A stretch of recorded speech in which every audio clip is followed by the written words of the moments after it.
Guys, আজ আমরা চলে এসেছি আপনাদের সামনে আরো একটি নতুন ব্লগ নিয়ে। আজকের এই ব্লগটি আপনাদের সাথে শেয়ার করব বাংলাদেশ থেকে কলকাতায় গিয়ে কলকাতা হাওড়া থেকে আপনি এআইজি হসপিটালে কিভাবে যাবেন, কোথায় থাকবেন এবং কিভাবে ডাক্তার দেখাবেন, সমস্ত ইনফরমেশনগুলো আজকের এই ভিডিওতে থাকবে। আপনারা ভিডিওটি না টেনে শেষ পর্যন্ত দেখার অনুরোধ জানাচ্ছি এবং আপনারা আমার চ্যানেলটি সাবস্ক্রাইব করবেন, পাশে থাকবেন।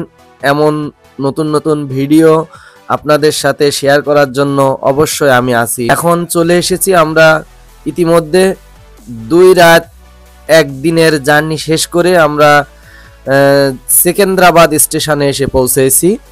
সেকেন্দ্রাবাদ স্টেশন থেকে আমরা সিএনজি নিয়ে সোজাসুজি চলে যাচ্ছি আমরা এখন হায়দ্রাবাদের এআইজি হসপিটালে। আপনাদের এখানে একটু বলে রাখি, এখানে এআইজি কিন্তু 2টা, একটা হচ্ছে নতুন এবং একটি পুরানো হসপিটাল।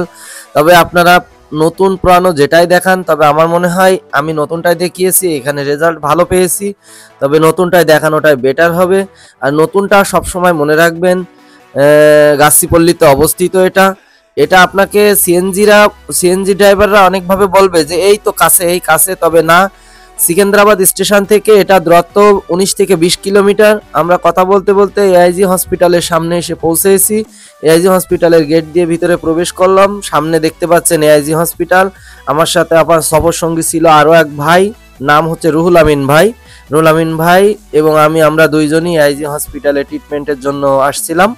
প্রথম অবস্থায় আপনাকে এআইজি হসপিটালে এসে আপনি কোনো কালক্ষেপণ না করেই সাথে আপনি বাংলাদেশ যে কাউন্টারটা আছে বাংলাদেশের জন্য, এই কাউন্টারে যে যোগাযোগ করবেন, অথবা আপনি এখানে নিজের মতো করে আপনার ইন্ডিয়ান সিম দিয়ে রেজিস্ট্রেশনও করে নিতে পারেন।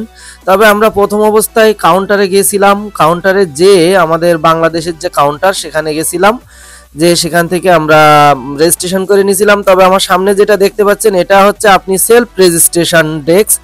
এই সেলফ রেজিস্ট্রেশন থেকে আপনি নিজের মতো করে আপনার ইন্ডিয়ান নাম্বার দিয়ে আপনি এটাতে রেজিস্ট্রেশন করে নিতে পারবেন।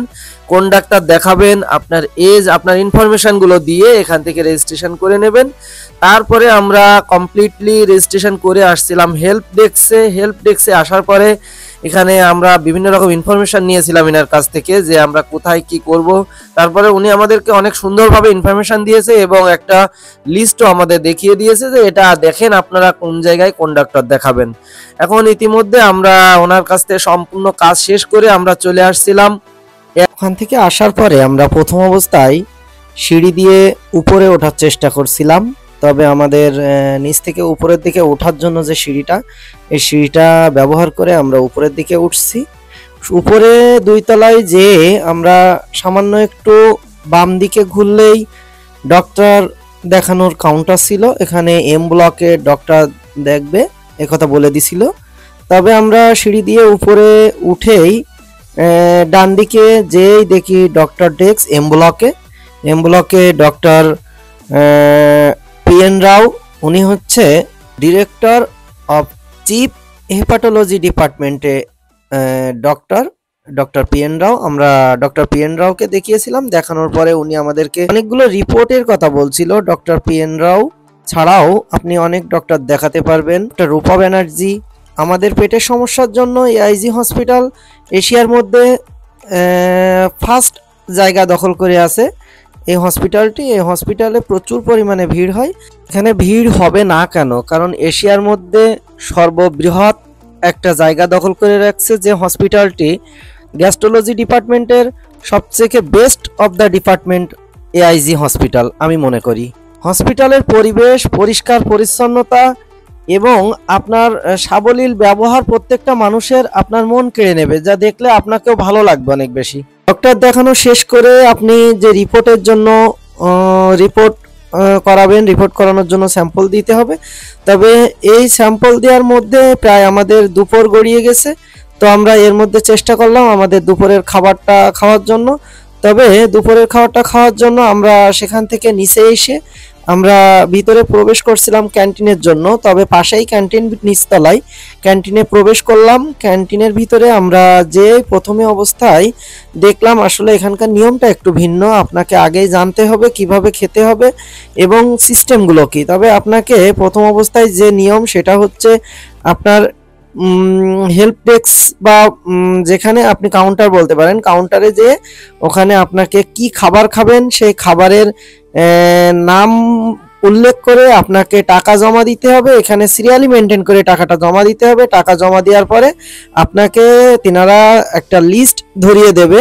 সেই লিস্ট বলতে আপনার দুটো টোকেন দেবে আর কি।